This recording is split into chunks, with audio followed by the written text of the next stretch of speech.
À l'Expo, donc juste après la remise du prix de la SPG, le prix du premier roman, avec son lauréat Éric Guyard. Bonjour.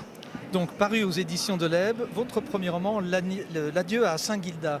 Alors moi j'ai été ébloui par votre roman, je sais que ce n'est pas le rôle du journaliste, mais on est obligé d'être très admiratif. D'où vous vient cette plume? Du journalisme et du jour après jour? Oui, alors il y a certainement un peu de journalisme, parce qu'il y a un côté quand même reportage. Donc Oui. je travaille quand même depuis quelques années maintenant dans un journal qui s'appelle La Gruyère. Donc oui, j'ai l'habitude d'écrire, mais c'est vrai que c'est quand même pas pas le même style d'écriture, c'est pas le même genre d'écriture.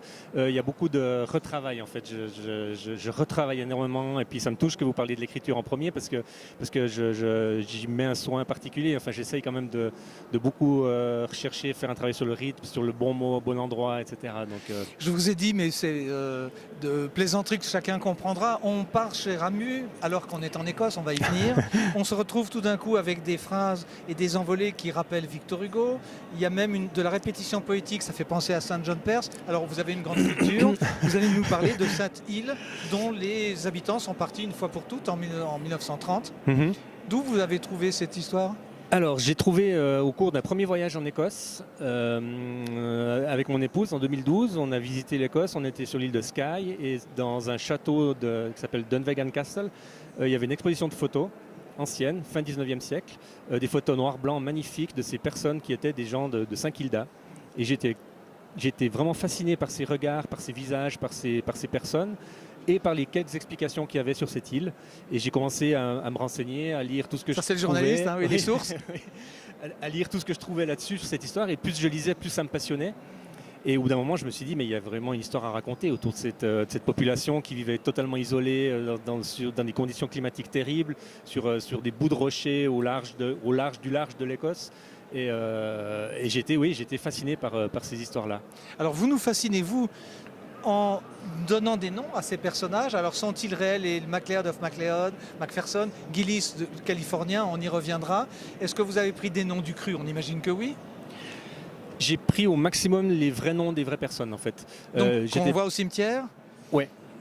Alors j'étais pas parti sur cette optique-là, et pour tout vous dire, le tout premier personnage, c'est le seul qui a un nom qui n'existe pas.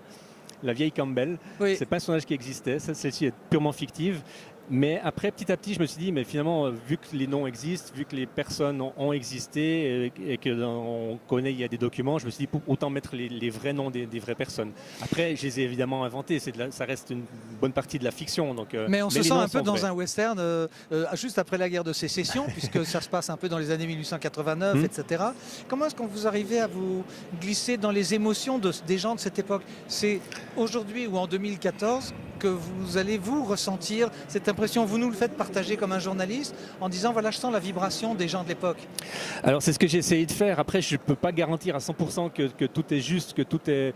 J'ai essayé d'être le plus honnête possible, et quelquefois je me suis dit fais attention quand même de pas trop surinterpréter. Oui, mais ça c'est aujourd'hui. Les Suisses, mais... les Chevrolets, les Souterres, on a quand même des gens, les Yersins, on s'est exilés, donc vous avez ça dans les gènes, on dirait. Alors peut-être, je sais pas, mais c'est vrai que il faut dire aussi que l'Écosse me touche énormément, et que quand je suis sur le Talisker et le Trambury, entre autres, délicieux vin single malt. Quelques voyages en Écosse que j'ai fait, je me sens extrêmement bien là-bas. Oui.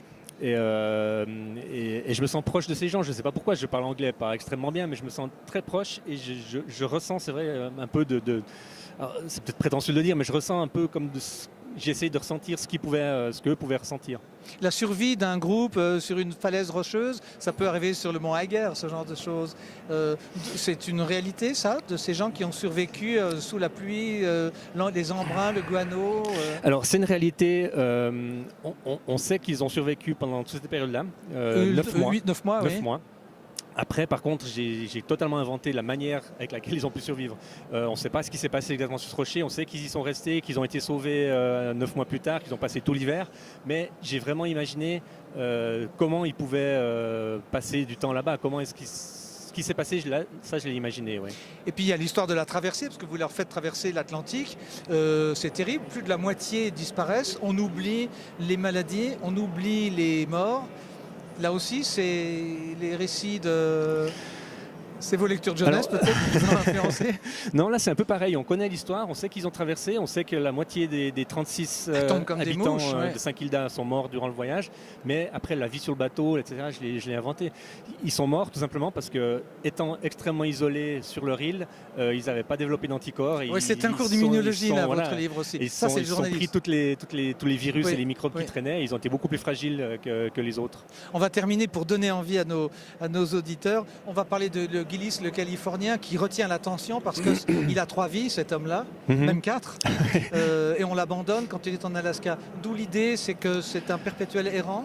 Oui, alors lui, c'est un personnage extrêmement fascinant parce que encore une fois, ils ont habité sur cette île pendant des centaines de milliers d'années, toute petite communauté, ils n'étaient jamais partis. Et lui, quand il est parti en Australie, il s'est découvert une vocation de voyageur à travers le monde. Il est reparti après en Australie, il est reparti en Californie, il est revenu à Saint-Kilda, il est reparti en Australie. Enfin, il était chercheur d'or en Nouvelle-Zélande, etc. L'histoire est réelle, est connue. En tout cas, elle est réelle telle que lui l'a racontée. Lui l'a raconté dans son dernier passage à Saint-Kilda. Je soupçonne qu'il a un petit peu romancé son histoire, mais elle est tellement belle que je me suis dit que ça valait la peine de la raconter. Et suprême astuce de l'auteur qui prépare peut-être un autre opus, c'est qu'on perd sa trace en Alaska, c'est qui est merveilleux. Alors moi, je ne peux que vous recommander une chose, vous allez dans une librairie, une vraie librairie, vous trouvez les éditions de Leb, L'adieu à Saint-Kilda. Comment on le prononce, Guilde? Saint-Kilda. Saint-Kilda, c'est au nord de l'Écosse, on peut y aller, on peut avoir mal au cœur parce qu'on sait que ça tangue et que ça roule pas mal. Merci et bravo. Merci à vous. Donc je rappelle que vous êtes le 5e lauréat du prix du premier roman de la SPG. Merci beaucoup, Éric. Merci à vous. Merci.